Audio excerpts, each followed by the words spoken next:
Good evening. You're tuned in to the UpSet podcast. Tonight, we are talking about hope in the shadows, Suicide Prevention Month coming up next.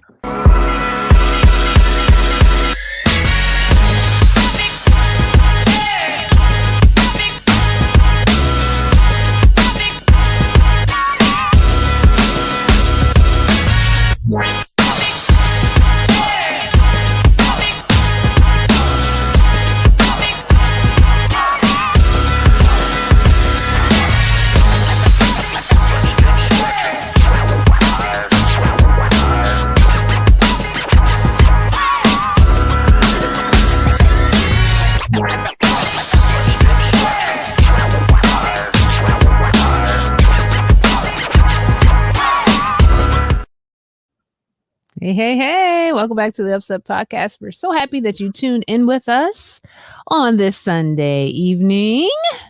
And I'm happy to have with me these two gentlemen here. Hey, guys. Hey, what's up? Happy Sunday. It's just the three of us tonight, but we have our UpSet family here with us. So, we're always full. Thank you for joining us, everybody. We look forward to welcoming you in the chat this evening. All right, guys. So what's been going on? How was your week? Things stuck out for you guys this week? Had a good week. I've been watching the different headlines that are coming out and talking about, the election race and how this race between Donald Trump and Kamala Harris might be one of the closest races this century. And so it's an interesting season that we're in. Between what's happening domestically and internationally, right? In Gaza or in Birmingham, Alabama, another shooting, just so much going on. And sometimes you wonder if it's real, it's like, is this real life? Yeah. Trump doesn't want to debate. He declined to debate Harris again. I'm thinking that might have been a good idea for him. Even though, after the last one, he, was being very adamant about the fact that he felt like he won. I think he showed that he felt insecure about it by his actions immediately following the debate coming out there with the press. It was so weird. I was like, what's going on? They were like, wait, hold on. Trump is entering the room. And it's like, you could tell he's trying to save face. I think they thought it was better not to put him in a situation where he could be easily baited again. But yeah, I have to say, I know that these campaigns have to run their course, but it's like, if I see one more campaign commercial, I feel like I'm like every other commercial. It's just going to ramp up. It's going to ramp up more in the next couple of weeks. Yeah.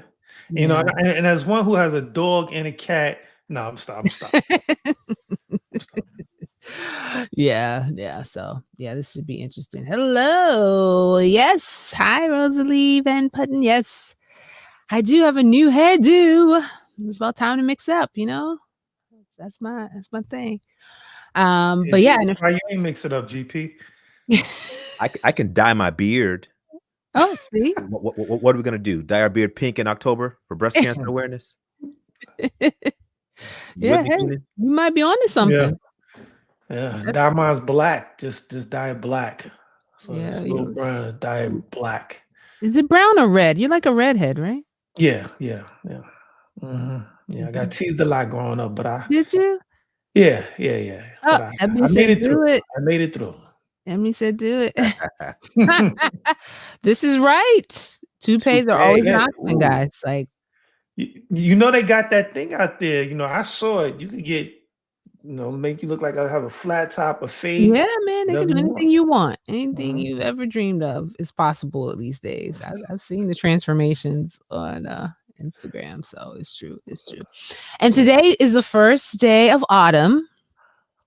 So summer is officially over. I know typically after Labor Day weekend, that's the summer's over, but officially today is the first day of autumn. And it's become one of my favorites. I don't know how you guys feel about fall, whether you care about it or not, but it has become one of my favorite seasons. I just love to see the leaves changing and the weather, cooling down a little bit. Yeah, I'm more of a winter person. You a winter guy? I'm a Okay. winter guy. I like the I'm from cold. New York. You Put a like coat on. I'm good. Summer is hot. Nothing you can do in the summer. You're burning up. Nothing you can do. Yes, Rigel from Northern Virginia. What's up? What's up, Rodney? Yeah, for Breast Cancer Awareness Month, you guys can paint your heads pink. Mercy. Come up with a lot of options here. Oh, Watson, you said you like fall and spring. Yeah, I feel like those are like the milder temperatures, beautiful to see the seasons change. And hello to Miss Carmen Davis from DC. Thank you. Thank you. Appreciate that. Thanks for tuning in, guys. Thanks for watching. So, in a few weeks, I may as well let them know since we have a little time. In a few weeks, I'll be here for next Sunday's show, but in a couple weeks, I'll be out for a couple of weeks, joining some of my colleagues from the Columbia Union. We're going on a mission trip to Ghana, Southern Union, Ghana Southern Union Conference, and so I will be out for 2 weeks. So this is almost like handing the baby over to the capable co-parents of the podcast. So I hope everybody will. You have trained GP well.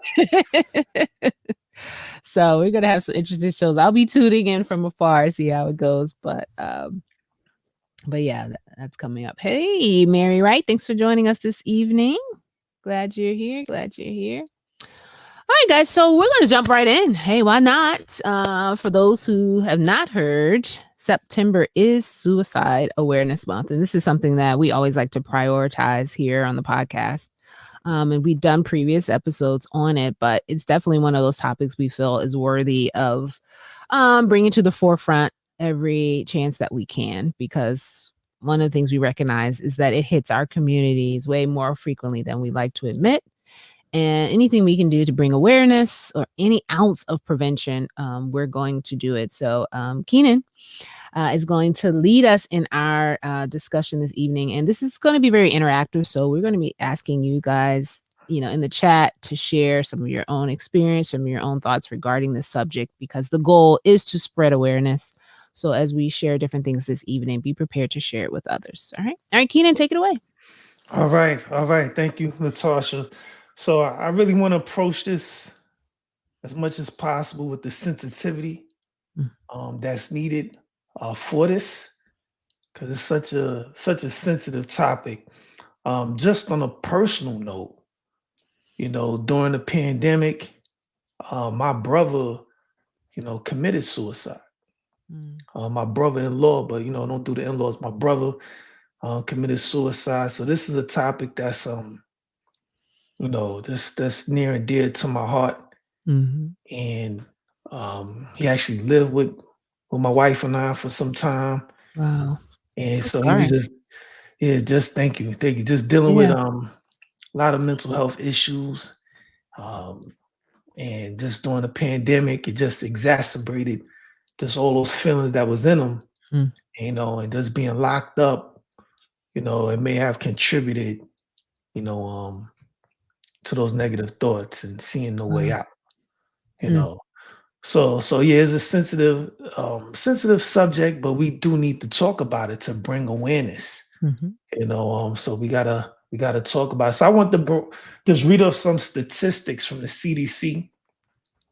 Says here that this is global statistics that every year over 700,000 people die by suicide, making it one of the leading causes of death worldwide. Wow.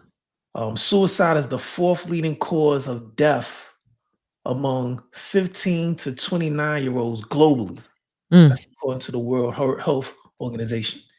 In the US, someone dies by suicide, according to the CDC, approximately every 11 minutes.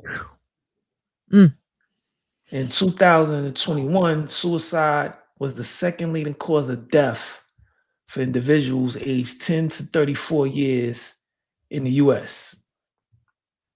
Wow. Just a little more. It says here, 90% of people who die by suicide have a diagnosable mental health condition at the time of their death. Mm. Um, What percentage approx- was that, Kenan? What percentage? 90%. 90, okay. Hmm. Mhm. 90%. Yeah. Approximately 1 in 5 adults in the US experience mental illness in a given year, and many are at heightened risk for suicidal um, behavior.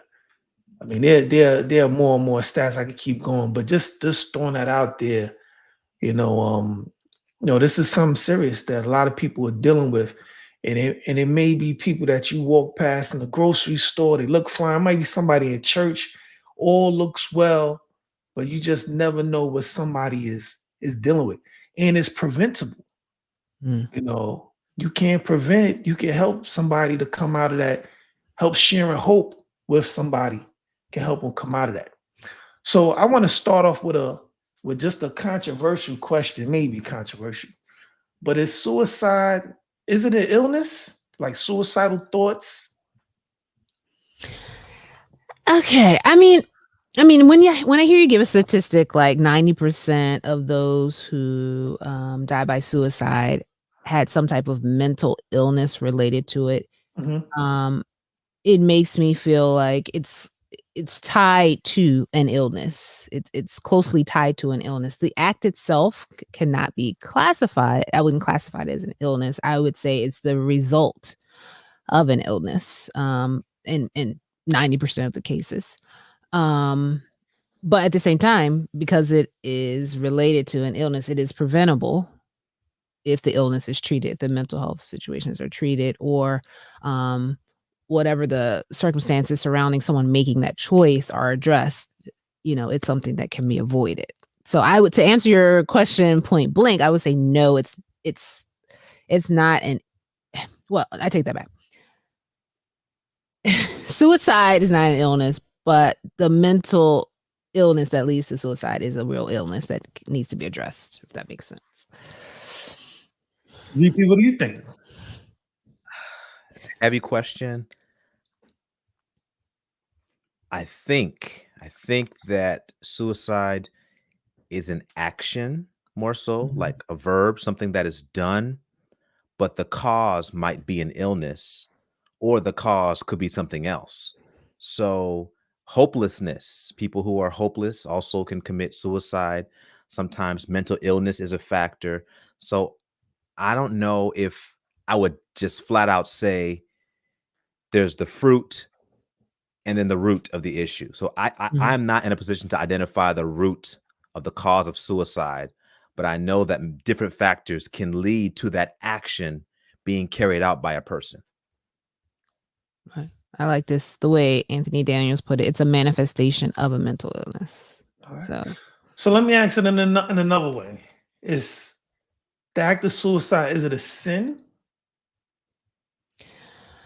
I feel like every time we broach this topic, that is one of the things that comes up because a lot of people, particularly those, who've lost loved ones, that's Yeah.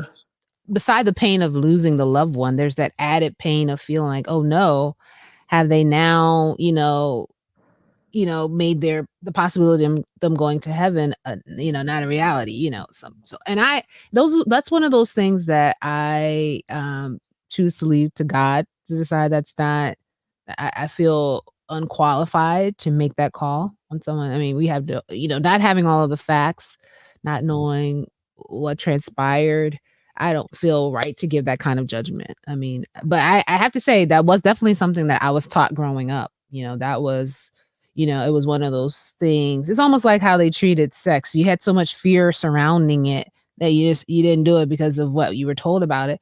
And it's like suicide was one of those things they painted, not telling you how to deal with your emotions, but if you do it, you're not going to heaven. That's kind of how it was presented. But I feel like I've grown a little bit more in, understanding grace and mercy and to the point where I just personally don't feel comfortable making that declaration. Mhm. Yeah. Yeah. I saw a definition in the chat by Anthony Daniels. He said that it is a manifestation of a mental illness. Mhm. And Tammy Lewis said that suicide ideation is an It's illness. illness. Mhm. And so there are levels to this thing. And I see Jerome talking, Jerome typed that he lost his 16-year-old church brother from suicide. So Mhm. there are quite a few people in the Yeah, chat tonight who are who have relating. been affected by suicide. Yeah. Yeah. Yeah. I, Eleanor as well. Yeah. yeah. Yeah. Yeah. So what are some myths? Just what are some other myths just surrounding? What do y'all think?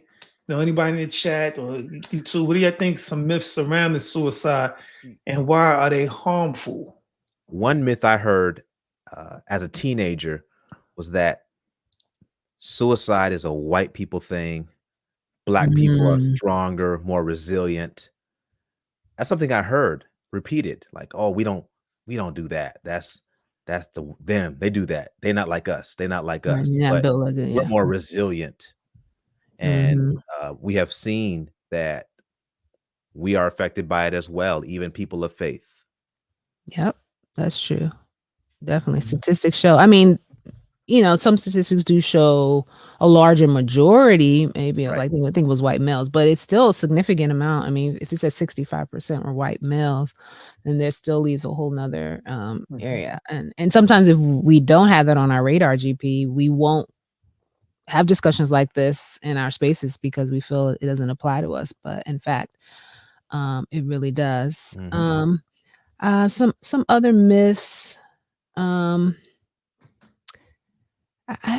there was another one. I think sometimes people look at people who have died by suicide. There is an assumption that they gave up.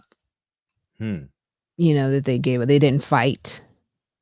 And having heard stories of individuals who maybe have chronicled their mental illness, maybe have, documented what they were going through, and sometimes those things don't come out until after they're gone. You see that a lot of them really have struggled with whatever they're dealing with for a long time, and unfortunately reached a point where they did not see any hope. They actually felt like it was better for everyone around them if they were not there. And to me, just having that thought just, breaks my heart that someone would get to the place where they feel they're better off gone than Mhm. being here. And that's difficult. Mhm. I see Anthony Daniels in the chat saying that a myth is that you shouldn't bring it up if you suspect someone is contemplating it. Oh wow. Let me just say this. Yeah, I'm let's glad talk glad about that's that. Yeah. there. So if as a mental health therapist, you always taught that you cannot make somebody suicidal by asking them, Right. are you thinking about suicide? Are you thinking about harming yourself? That's not going to make them suicidal. Right. So a lot of times we definitely shy away from that. But you can ask that question, Mhm. Yeah. you know, and of course, in the mental health field, if they say yes and they have a plan, then that means that they're critical. Like if you go to the point that you got a plan, yeah, I'm gonna go home after I leave school, I'm gonna do this, that, and the third, then that person needs to be admitted to a hospital immediately. Right. You Yeah, know.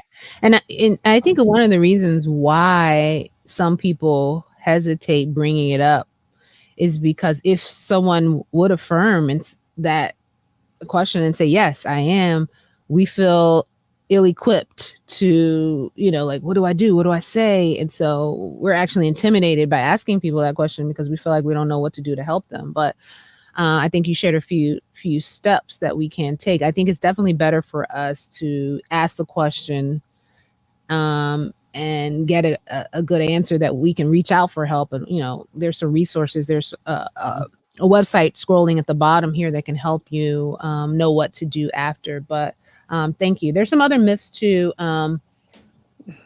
Yeah, talking about it increases the incidences of it. No. I mean, I know where that kind of stems from. Remember how we were talking about gun violence and how we feel like some of these teenagers are just, because it's become such a big thing in the headlines that it's cool to do. Mhm. Some of them are doing it just for the attention. It may be something similar to that people feel about suicide, but honestly, the discussion about it because people, what I've learned is a lot of times when people are having that suicidal ideation, they're locked in their own heads and they feel like no one understands them, that they're in this alone. But when we talk about it, it almost gives them a space to feel like, oh, this is normal, or it's not normal, but there are people who can help me with these thoughts. Yeah. So I think we're counteracting that by talking about it now. And Rodney Smith put, yes, anytime somebody mentions suicide, you must take that seriously. Yes. Gotta take that seriously. Yes. That is nothing, nothing to play around with. You gotta take that seriously. Yeah, it's definitely. And not to take one of your questions, Keenan, but Rodney Go asked for it. one that I thought was really, he calls it a provocative question. Is Mhm. suicide ever right, especially in the case of chronic illness or otherwise? Right. That's Are you like talking about like pulling your own plug or euthanasia. okay. You know how they sometimes they take some pills just to in their life to get out of the pain. And I mean, I've struggled with that one though. Like I don't know. It was a movie I watched or a documentary I watched once, and I thought I had a firm, I had a firm thought on that until I, watched someone's experience and why they wanted to do it. I mean, obviously, when you think about life and death and feeling, my instinct is that's in the hands of our creator, and to try to take it into your own hands would almost be similar to trying to, do God's job. But I definitely could understand how someone could get to that point if they are in an extreme amount of pain. But I don't think I could ever come out and say, Rodney, that it is right. But I can say that I can understand that thought process for someone who is in extreme pain for 24 hours a day. I understand how they may feel like it's easier. But I would not come out and say that it's right. What do you guys think? Yeah, I agree. I agree with you. To say that is right, it's above my pay grade. That's a question for God. But just I'm seeing, when people are going through that type of pain, like you said, Latasha, I could understand how they got to that point. Right. I could definitely Yeah, see and that. I'm not aware. Maybe this is a question that Teresa Prevet can answer in the chat, but there's a area of study called ethics, and in the medical field, I believe there are ethicists who work in hospitals. Correct me if I'm wrong, but I'm sure that if someone is or a family's wrestling with the condition of their family and they want to talk about a strategy to help them navigate a transition from life to death, there may be a way to have a conversation with an ethicist or a committee to talk about a plan to do that, because in some cases they're suffering severely, and just like if an animal gets hit, like I hope the Right. animal's dead and they're not struggling for the next 48 hours in pain. Like Right. It's like I hope mercy. they're dead right away upon impact. But Yeah. just I don't know if I'm correct, but I would hope that exists in the healthcare sector. Yeah, I think Dr. Daniels was saying yes to that. But yes, and I was going to say that too.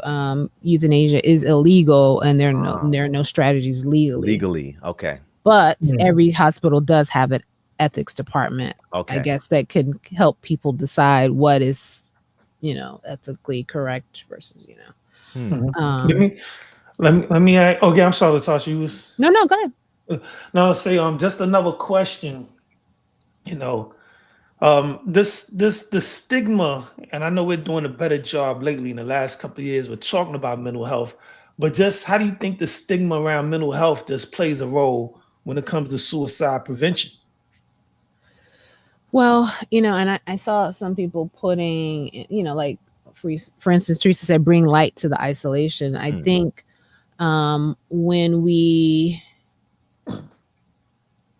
stop saying, oh, they're just crazy, or like just brushing things off, certain comments, certain things that we behaviors we see, um and having more discussion. And I have to say, I feel like our churches are doing so much better with having discussions about depression, having discussions about anxiety, where people can see themselves and relate and get support from one another. I feel like the stigma is slowly pulling away. I feel like even in the Black community, the idea of therapy is now more welcome than it used to be once upon a time. I mean, we still have some work to do, with that, but I feel like if someone says I'm in therapy, you could find at least 2 or 3 other people who says me too, as opposed to what are you doing, doing that.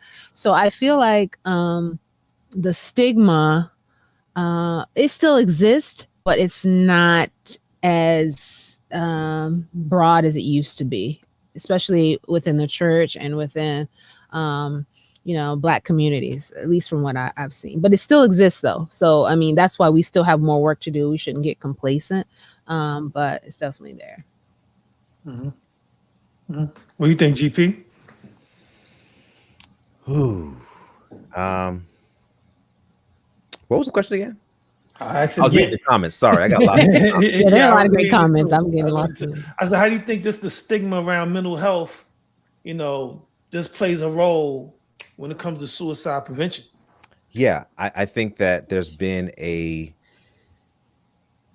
progress in the sense that we're more comfortable talking about it. It's been more normalized, if I might say, and it's encouraged now, even in the Black community. And so I think that's a win. Like Tasha said, we're not where we need to be, but there's been some progress. And I think the more leaders, more pastors who talk about it and are transparent about their personal struggles, that only helps. That only helps. Yeah. And I'll add to that. I mean, I know, Keenan, you started off by sharing a story about someone very close to you, dying your brother dying by suicide. And I think what's happening is we're almost being forced out of it because of the people that it's happening to around us. I mean, recently, a friend of mine from college died by suicide, and it hit me really hard, because this was a friend of mine. And I think when you know the people and you maybe, like you're saying, it's your brothers, you're always looking for, what did I miss? Yeah. I mean, this happened recently, but and I've been out of college for 20 plus years, but I found myself going back to the pictures from college that I had with this person. And I was literally studying each picture and trying to think, 20 plus years ago, was there something happening then that I didn't even see? It really just caused me to think. And I'm like, I went back to the last text message that we exchanged. I went back to every correspondence, and I'm like, what were the signs that I missed? I mean, I think it was such a shock for me that it made me want to be more vigilant. And, even as I'm talking to my other friends, because I didn't see this coming. You know what I mean? This wasn't on my radar. And so I think for me, this topic takes on a different turn for me this year than it did last year, because here's someone that was in my circle for so many years, and someone that I considered a friend. And I had no idea that this was something in their mind, in their, and so it does make you think, like, who around me, might be struggling, and I have no idea, because on the surface, everything looks great. Family life looks great. Career is blossoming. Everything on paper looks fine, but yet inside there's mental anguish going on. And it's just a lot to process. Yeah. That's just the survivor's remorse. Yeah. You always wonder, like, if I would have just did this, Right. If I should I have called more? Should I have called more? Yeah. Like in my situation, my wife and I, my brother, he lived with us at one point, and then he went back to his mom's house, and so he wanted to come back to stay with us. But my wife and I, we made a decision, like, because he has some mental health struggles. Like he's a lot to deal with right now. So right now is not the time. Mhm. It was during the pandemic. Like Mm. right now, we can't not right now. And so of course, my wife, myself, we always look back like maybe we should have let him Right. come Right. back to stay with us. Mhm. So Yeah. all that stuff just runs through your mind. Right. Mm. You Right. know, yeah, yeah. It's so I want to ask another question. I think somebody also they probably I think they put it in the chat. Um, just what are some key behavioral changes or what's some warning signs? What do y'all think is some warning signs um when it comes to suicidal thoughts? Yeah. Yeah, and this was also a question Rodney had, like, Yeah, what are some signs that we should look. is to look for. I I definitely think, and it's been mentioned, isolation. I think when people start pulling away from things that, you used to see them actively engaged in, and I'm hesitating even saying that because even in some cases that I know, the person was still going about life as they normally did. You know what I mean? So I'm saying is it can be this and that. You know what I mean? Like, it can be someone who's isolated and someone who's still in your space, but there's something, I'll often look for that eye. I'm an eye person, like, I like to look in people's eyes, and when I see people, like, there, but not there, Mm, I think I do kind of what Teresa was saying. Instead of saying, "How you doing?" "How is your heart?" Like, Mhm. that goes that's a a good little one. deeper. That goes a little deeper because they know you're not just it's not a formality. You're trying to really ask what's going on with Yeah.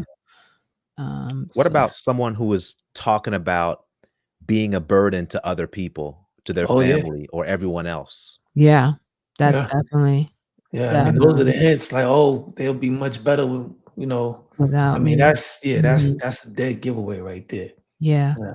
And Or I was speaking to a young person just yesterday, as a matter of fact, because we was talking about, the podcast we are going to be talking about, and they said that they was kind of saying it not in a joking way, but like in a way that they're like, don't everybody have thoughts of suicide every now and then? Like they were saying right, like like it's sometimes, normal. yeah, like Mhm. it's no, like I'm driving a car and sometimes I think, man, what if I have not just drive off the side of the road? And I was trying Mhm. to tell him like that's not, I don't think everybody just thinks like that. Or Right. am I wrong? Maybe do 20-year-olds do this? Is that something I wonder? Does that pop Yeah. in their mind? What if I just go off the side of the road right now? You know. But I Yeah. thought that was strange.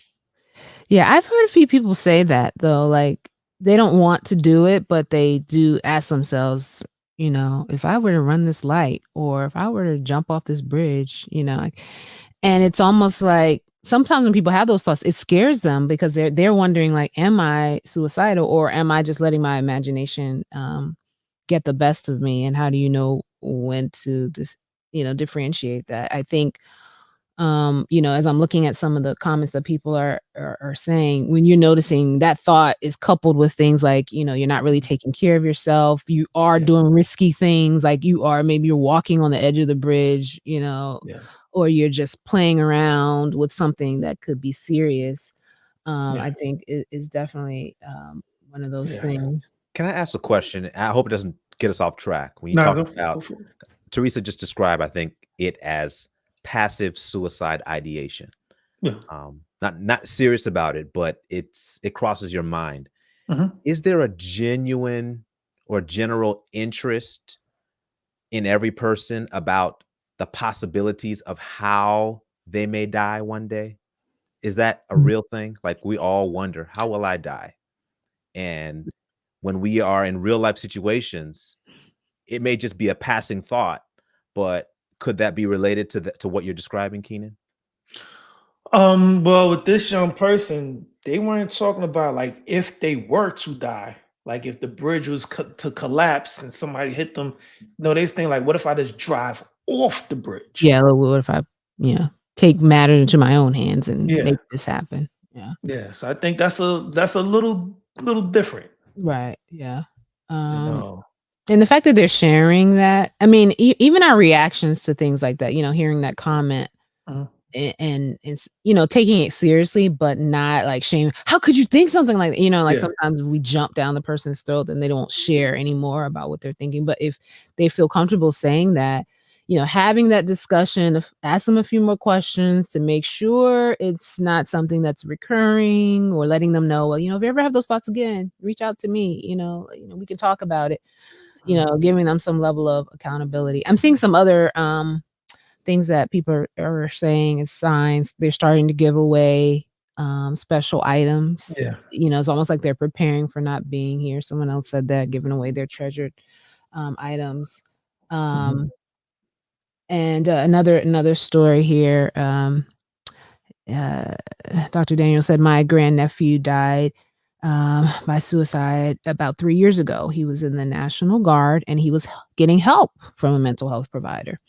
The day before he died by suicide, his counselor said he was at peace. And it Wow. turned out, in retrospect, he had come to the decision that that's what he wanted to do at that point. So I think this is also may go under that myth that, you know, it's something that, they do in a quick moment, just a Mhm. spontaneous decision because, but more and more we're hearing even the letters that they're leaving behind. It almost seems like they made this choice, quote unquote, in a sound mind, and that's what they felt was best.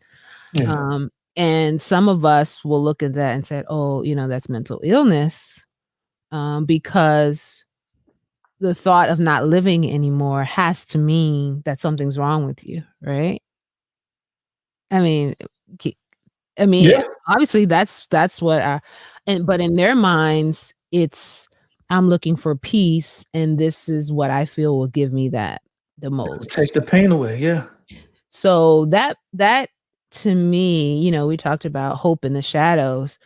To me, it's our job to make Mhm. sure every individual that we encounter understands that they are needed, they are valued, that we need them here, Yeah. because we don't want them ever to entertain the thought that if you were not here, everything will be fine, people will get over you, kind of Mhm. thing. It's almost like that's why I said we have to be careful how we treat people, whether somebody's stepping your toe, doing something that you don't like and you lash out, you never know what that interaction may do to someone when they leave your presence because you know what I mean? Like, I don't know, it just makes me think a lot about how we treat people, that we don't know and people that we do know, but Yeah. And the hope is so important. You got to give hope. And that's why church and we as Christians community, we have this hope. Not to be so not to spiritualize it so much, but it's a real thing. We had this hope, Jesus Christ. And that's why sermons, is always best to end with hope. You want to give people hope. There is right. something better, because if you could get the person, not saying that, we all become therapists, but you always want to push the person to hope. And then somebody put in the chat, I think it was Rodney, about pastors being first responders. Yes, if someone have suicidal ideation, you know, Mhm. yes, as a pastor, if you're there, like right there on the scene, but definitely call the authorities, get some help, you know, get some help, because I heard a pastor say, I heard somebody told me a story. I don't know what pastor told me this back, but basically, I don't know if it was on a podcast. But someone came to him and they said that this is not suicide, it's homicide. They said that they were going to kill their wife. Mm. And the pastor said, let's pray about it, talked about it. And the guy was like, okay, yeah, I'm good. And then he went home and killed his wife. The pastor didn't say anything. He didn't tell anybody. He like, well, we prayed. I thought he was good. So those Wow. homicidal, suicidal, those thoughts, you got to take that very seriously. We're all mandated reporters. So somebody tell you got to say something. Yeah. Yeah. I mean, I've had a few people I have to say, it breaks my heart every time I hear someone say something, whether it's something as I don't wanna I don't wanna necessarily kill myself, but I do think I do know I don't want to live.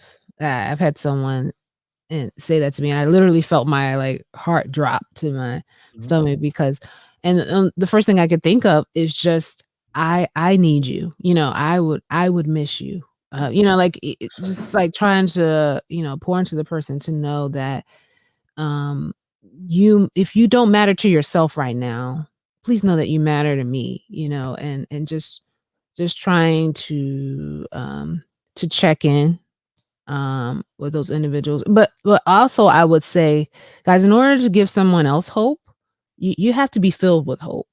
And Come on, so part of come on, being Latasha. prepared Mhm, part of being prepared to help someone is making sure you're good. You know what I mean? Making sure you understand that you're not just saying words that you heard, you're not just regurgitating some poster you saw, you know, in an office, but that you have that hope that burns inside because that's what's gonna draw them like, yeah, I think this person is really believes what they're sharing with me, mhm. and encouraging that person and bringing them with you to church, positive spaces, Yeah, incorporating them into things that bring them life and helping them yeah, rediscover what there is, the joy that can exist. I mean, it's a crazy world. I mean, I'm not gonna lie. I mean, we live in a crazy world. I mean, there's a lot of stuff going on, mhm, but it's not enough for yeah. us to turn it So, off. Latasha, with what you just said, let me ask this. So, why do you think, and of course, this go back to the stigma, right? Why do y'all think people are so hesitant just to be open and honest about their struggles? Because we're still judgy, man, like, we're judgy. I mean, especially church folk. "Oh, you too blessed," we say it all the time, "You too blessed to be Oh, stressed." that bothers me so Oh, much. Okay. and, somebody, "Oh, just pray about it." "Oh, what you worry about that for?" "Oh, it's gonna be alright. Come on, don't you know you serve a good God?" And it's not that all those things aren't true, but when someone is really going through something deep, my husband who's a therapist, one of the things he used to always tell me is that you always have to acknowledge someone's feelings. Like, Not don't daily. go into telling them why they shouldn't feel the way. Acknowledge that you've heard that they've expressed that. And a lot of Mhm, times that's what people they just want to be seen. They just want to know that the way I feel matters to someone. And so I think we have to do better at that part so that people will be more willing to talk. I think we cut people off by, shaming them for sharing that they're struggling, and Yeah. that's not fair. Yeah. I think mhm, sometimes also when people are used to hearing, I call it pop theology, um, Mhm, a theology that always leads to resolution and bright sunshiny days and rainbows, and not wrestling with the realities that yes, God is still on the throne, but mhm, yes, tragedies may still happen in your life, right? mhm, So yeah, dealing with those realities and being honest and transparent, and not always, you know, just leaning on the slogans and sayings that sound good and make us feel good, but help mhm, people live Sunday, Monday, Tuesday, Wednesday, Thursday, Friday, mhm. in a balanced way, but still holding on to hope, even if they're going through it. But we can't always just preach everything's going to be all right, turn up and jump up and down and turn mhm, around, it's going to be all right. No, right, sometimes God says no. Sometimes we suffer. Everybody doesn't get healed, and we've got to be honest about that. Yeah, yeah, yeah, yeah, yeah. That's acknowledge, pray, and encourage, I like mm, that, yeah, and that's so real. One of what did David say? David said, "One thing have I desired of the Lord that I will seek after, that I mhm, may yep, dwell in the house of the Lord all the days of my life." David did not dwell in the house of the Lord. mm, He didn't. He mm, he wasn't in the temple at all. God said, mhm, "No. Can I build this temple? No." So sometimes God will say no. You mhm, gotta be, do you still trust God in mhm. that no? Yeah, because there's still a greater hope. I mean, I think, Yeah. sometimes I wonder if we really believe in heaven. Like, do we really believe that there is a place? that exists on the other side of this world. Because if you don't, honestly, I always say, like, I don't know how people survive if they don't believe in. Like, what keeps you going? I just, and that's why the gospel is so important. The gospel saves lives, and we're not just talking about adding another number to your membership. We're talking about giving people everlasting hope. Like, to know that though this world is less than ideal and there's nothing in this world that is going to give us true peace, we have hope that there is another place that's nothing like this that will give us that. So it's acknowledging that we're not telling people, oh, be content with this evil world. No, just it's good. No, we're not saying that. That's not what the Christian's perspective is when we're talking about hope. We're talking about knowing that you have, hope in Jesus, who can help you deal with what's happening in this world, but he has something so much better planned for us. I think that's Can I just say one of my pet peeves, and for the Go ahead. theologians in the house, y'all could correct me if I'm wrong, but I the scripture when Jesus says the devil comes steal, kill, and destroy, but I have come to give what? Life Life and and life and more life more what? abundantly. Oh, abundantly, right? And so I have even heard pastors say, God wants us to have this abundant life, and the focus is more on quality. But studying that text, again, correct me if I'm wrong there, Pastor Latasha, but the focus is more on quantity and not quality. So this abundant life is eternal life. It's not talking about the quality of life.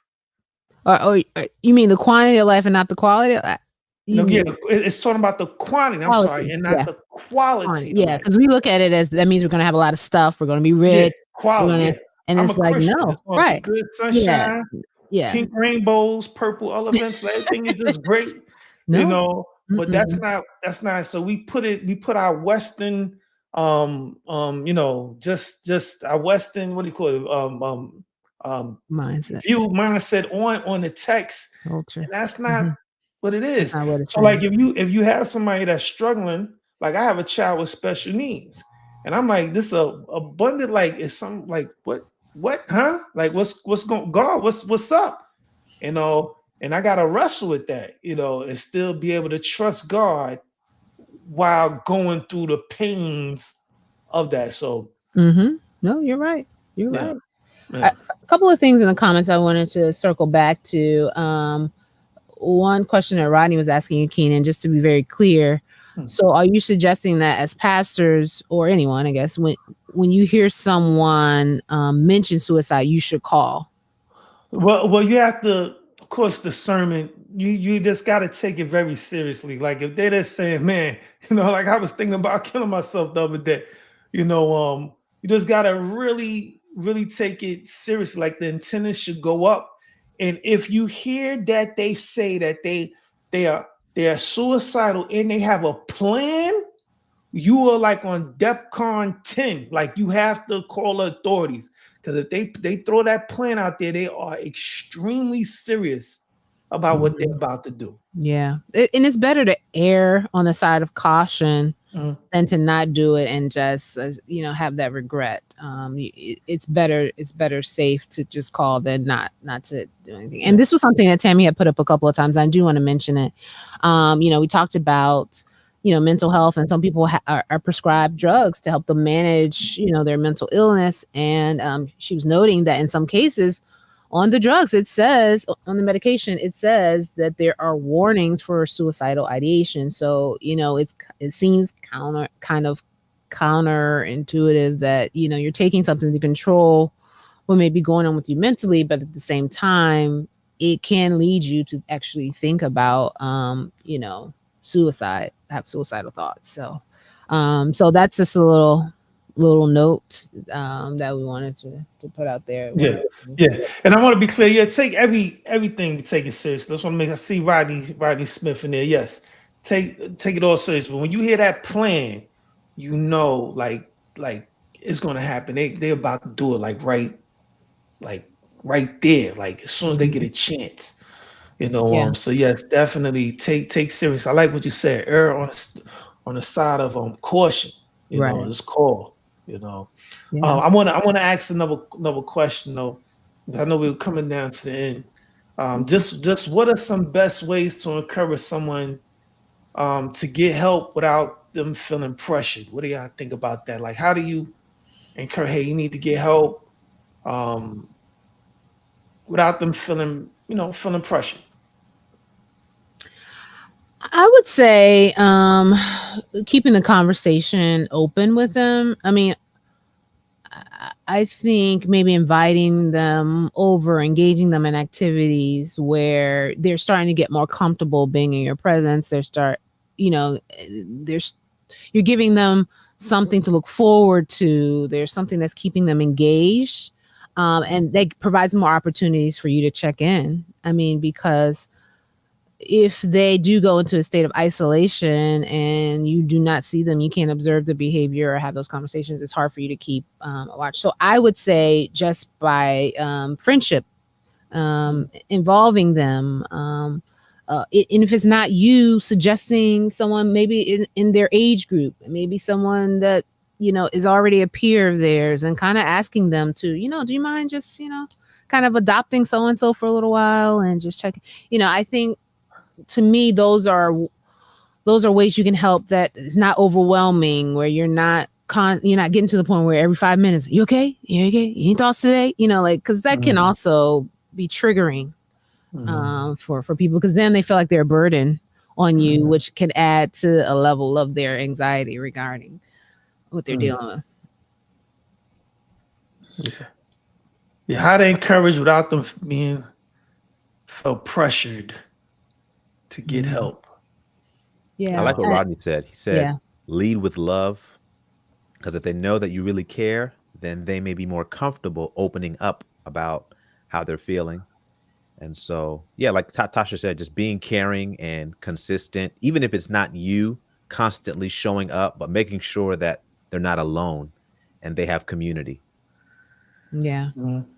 Yeah, absolutely. And Well, then that's the other time. no, I was just gonna say, and sometimes, we talk about having more conversations about these type of things. Maybe solicit their help with leading out a discussion on something. Not saying it's about them, but saying, we really want to do something about mental health, create a space for people. A lot of times when they're not put to work, but they're given something where they can lead a discussion, where they already kind of have an idea of what other people are thinking, it invites them to help. Because a lot of times when you are helping others, it takes the focus off of you. So if you can provide an opportunity for them to lead out Shit. in a discussion or something, it may encourage, and a lot of them lead with their testimony, which then could help someone else. And once they see, wow, me sharing what's going on with me actually helps someone else, and then they can build a bond and they can support each other. I mean, I think it can go a long way. Yeah, Can that's I ask a great. question? Because we didn't bring this up. And if we did, I was looking at the comments and I missed it. So a lot of people, there may be some people who think that young people who are in school, they're in a classroom around a lot of other kids. There's a school counselor at their school. And so if my child is struggling with suicide ideation, someone will catch it. Like, it's not even a thought on their mind that their child could possibly be struggling with it. What advice would you give to them, Keenan? Like, how do we look out for our young people who You may talking be about for in your own constant community? children? Yeah, children or young people. Yeah, teenagers, Well, children. it all goes back. I think Rodney said, building community. If and this is something I know maybe not in you all's churches, but some of our Adventist churches we're more focused on information than relationship. Mm. So Yeah. we're information heavy, but lacking on those relationships. So that's a bigger problem right there. But if Yeah. we have relationships with someone, when they're off. Like you said before, Latasha, early, looking them in the eyes, you can't fake that. You spend time with them other than on Sabbath. So you gotta have, if that's there, then you got a better sense of it.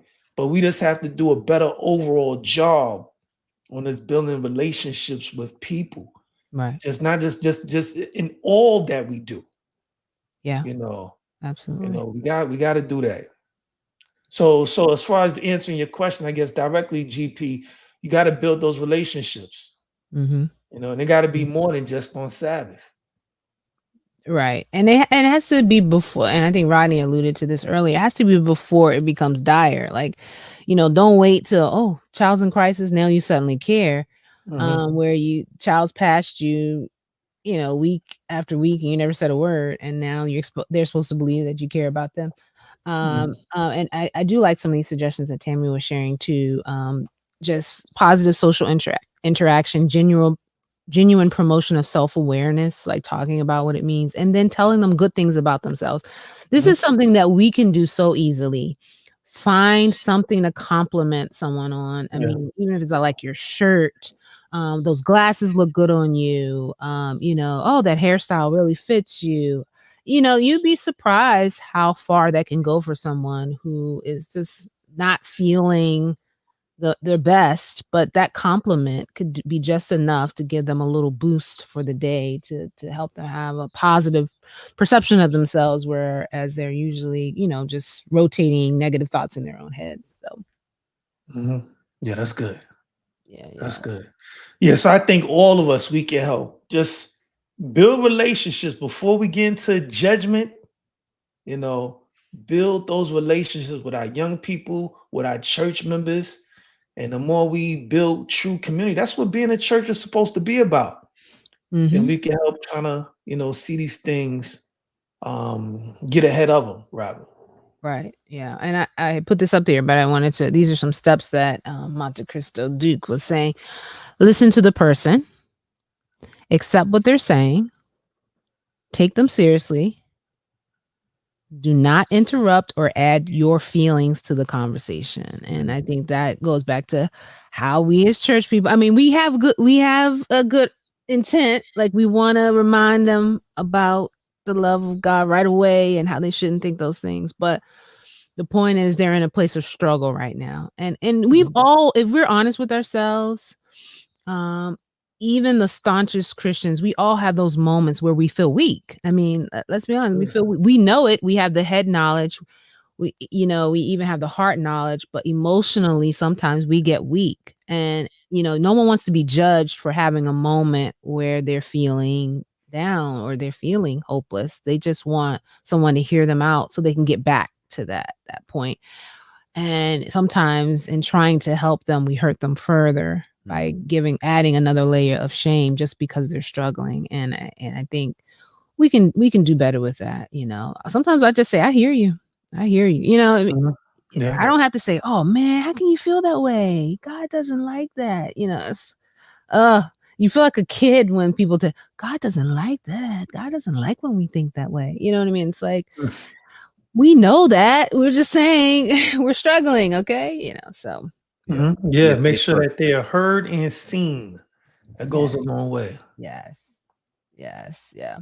This is great. And I appreciate all of you in the chat this evening who are sharing different nuggets. And I think it's also important to share what works for you, because we're all different.